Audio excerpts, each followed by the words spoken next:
South Korea is still the world's biggest shipbuilder, and this, the Triple E, will be the world's biggest ship. South Korea is making 10 of them, costing $1.9 billion.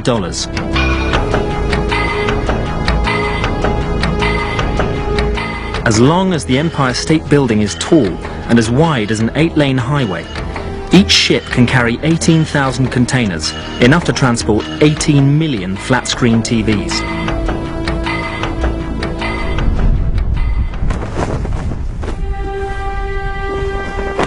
While the economy has grown exponentially, South Korea's political journey toward democracy has been more tumultuous.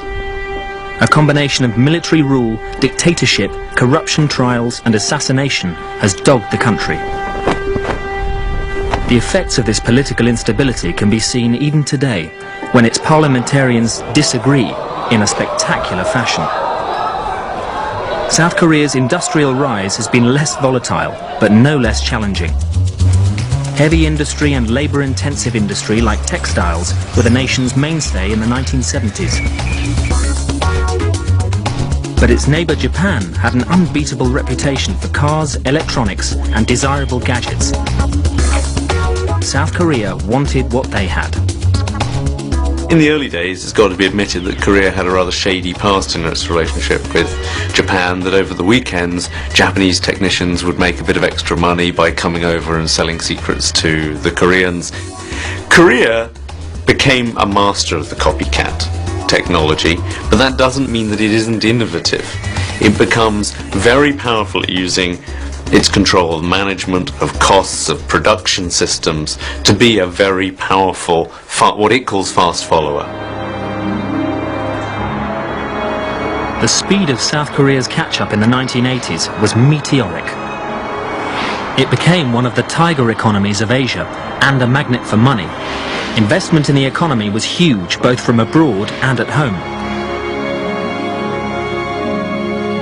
But by the late 1990s, the relationship between the banks, the chaebols and the government created an investment bubble. In 1997, that bubble burst, and South Korea was bankrupt.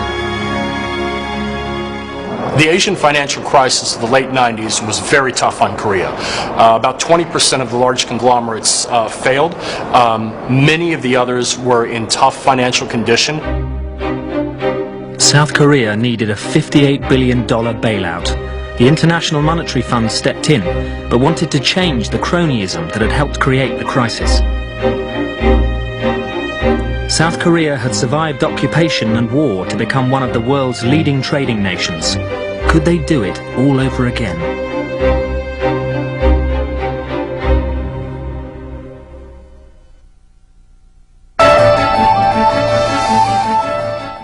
I got it on tape! I got it!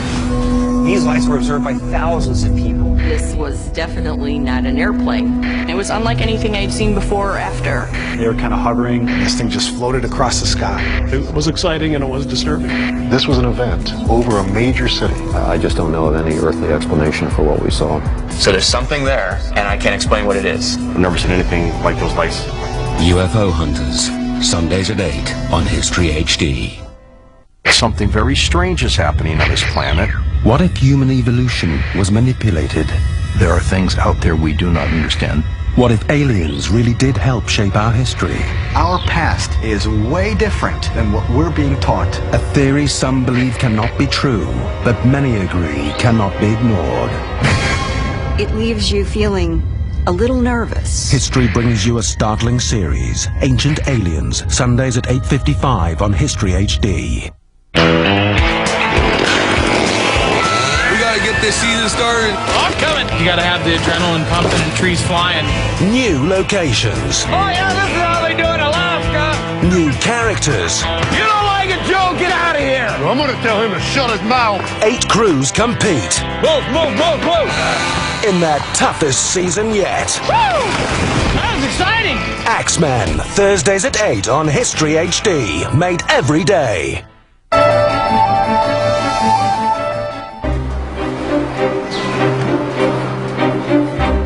Looking at the gleaming cars rolling off this Hyundai production line at a rate of 12,000 a day, it's hard to believe that 14 years ago, South Korea was bankrupt.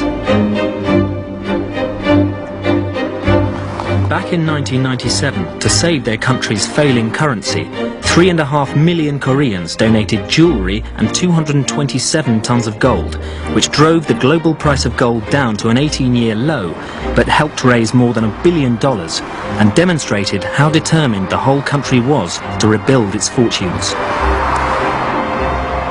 There is a sort of esprit de corps, I have to say, and there is a very strong Korean national identity. This monument symbolises the suffering of Korean families who can't return to the north since the ceasefire.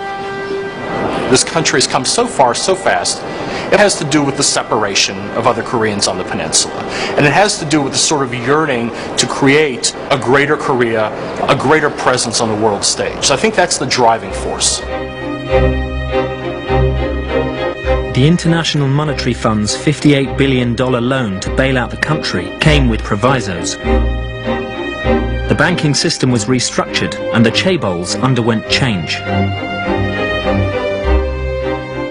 Hyundai was at that time part of a larger Hyundai group that was diversified enough that even though it had problems, its survival still looked pretty solid, and in fact realized that there was a good opportunity for acquisitions. That was the time that we were able to buy half of Kia, which at that time was the second largest automaker in Korea and was in real danger of failure. Buying Kia and the reorganization that followed the economic crisis took Hyundai from a car-making minnow to the 5th largest in the world. It's all a long way from the company's first car, the Pony.